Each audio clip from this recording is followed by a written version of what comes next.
how you can connect your Firestick to your Samsung TV. In this video, I'll show exactly how you can do it. So, let's get started. First, get your Amazon Fire TV stick, your Samsung TV, and a power cable. Now, plug the Firestick into an HDMI port at the back of your Samsung TV and plug the other end into a power outlet. Then, turn on your TV and switch the input source to the HDMI port that has the Firestick.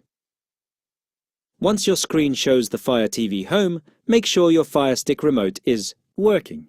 Press any button to activate it. Next, choose your language on screen. After that, the Firestick will ask you to connect to Wi-Fi. So, pick your Wi-Fi network and enter your password. Then, the Fire TV will check for updates. And if there is an update, it will download and restart your device. Now, it will ask you to sign in with your Amazon account. And if you don't have one, create it now. Once that is done, it will ask you to select your TV brand, so the remote can control your TV power and volume. After that, you can browse and select anything to stream from the Firestick home screen. And that's it. That's how you can connect Firestick to Samsung TV.